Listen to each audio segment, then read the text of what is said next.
किसी गांव में एक बड़ा ही समझदार आदमी रहता था। गांव के सब लोग उसे बड़ा मानते थे और अपनी रोजमर्रा परेशानियों और मसाइल का हल मालूम करने, मशवरा करने के लिए उसके पास आया करते थे। ऐसे ही एक दफा एक नौजवान आदमी जिसकी उम्र तकरीबन 30 साल थी उसके पास आया और अपनी परेशानी उसे बताने लगा। बाबा जी, मैं बहुत परेशान, उदास और दुखी रहता हूँ। मैं जिंदगी से बिल्कुल ना उम्मीद हो चुका हूँ। मुझे लगता है जैसे जिंदगी में कुछ भी बाकी नहीं रहा, जैसे मेरे जीने का, मेरी जिंदगी का कोई मकसद ही नहीं है। आप प्लीज मेरी मदद करें और मायूसी की इस दलदल से मुझे निकालें। बाबा जी ने कहा, मैं तुम्हारी मदद जरूर करूंगा, लेकिन पहले मुझे यह बताओ कि खुशी और दुख के बारे में तुम क्या जानते हो, क्या राय रखते हो, किस चीज से तुम्हें खुशी मिलती है और क्या चीज तुम्हें दुखी करती है। दुख का मतलब असल में तुम्हारे लिए है क्या?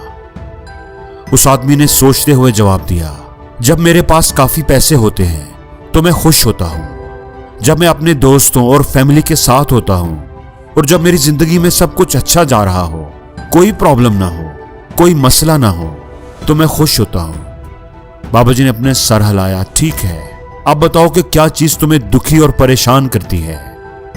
उस आदमी ने जवाब दिया, जब मेरे पास पैसा ना हो या मेरा कोई माली नुकसान हो जाए तो मैं दुखी हो जाता हूं, या जब मेरे हालात मेरी मर्जी के मुताबिक ना हो, मेरे काबू से बाहर हो जाएं, तो मैं परेशान हो जाता हूं, डिप्रेस हो जाता हूं। बाबा जी उसकी बात सुनकर हल्का सा मुस्कुराए।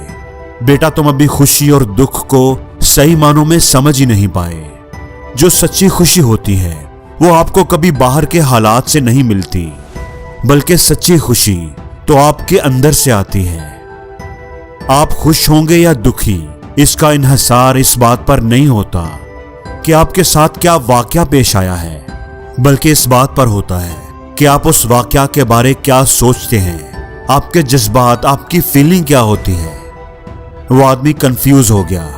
लेकिन बाबा जी, जब मेरे हालात खराब से खराब होते जा रहे हों, मेरा हर काम बुरा ही हो रहा हो, तो मैं भला खुश कैसे रह सकता हूं? तो बाबा जी ने कहा कि सबसे पहली बात, अपने पॉइंट ऑफ व्यू को, अपनी नुक्ता नजर को या चीजों को देखने के अपने अंदाज को बदलो।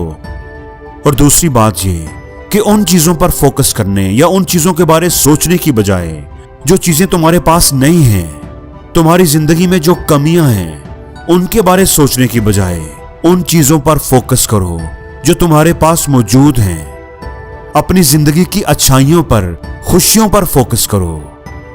और तीसरी बात कि प्रॉब्लम्स, मसाइल हर किसी की जिंदगी में होते हैं। कुछ लोग होते हैं जो हर वक्त अपने मसाइल का ही रोना रोते रहते हैं। मेरे साथ ये हो गया, वो हो गया, मैं लुट गया, बर्बाद हो गया। वो अपने मसाइल पर फोकस करते हैं। और कुछ लोग अपने मसाइल के सॉल्यूशंस पर फोकस करते हैं। वो रोना नहीं रोते, वो सोचते हैं कि अच्छा, अब ये प्रॉब्लम आ गई है तो इसका हल क्या है, इसका क्या हल निकल सकता है, और वो इसका हल निकालने में लग जाते हैं। उनकी अप्रोच सॉल्यूशन ओरिएंटेड होती है।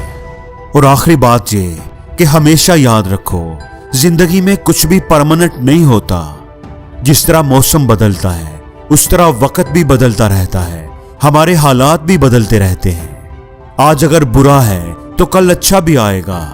ये वक्त ही तो है, ये रुक थोड़ी जाएगा।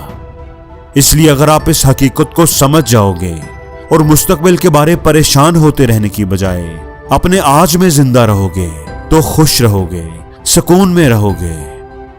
उस आदमी को यह बात समझ में आ गई कि इंसान खुश या दुखी अपने हालात से नहीं, बल्कि अपने सोचने के अंदाज से होता है। उसने अपनी सोच को मुस्बत कर लिया और अपनी जिंदगी में मौजूद मुस्बत चीजों पर फोकस करना शुरू कर दिया। उसको यह भी समझ आ गई कि इंसान के पास ये ताकत है, इख्तियार है कि वो अपनी सोच, अपने जज्बात पर काबू रख सकता है, उन्हें कंट्रोल कर सकता है।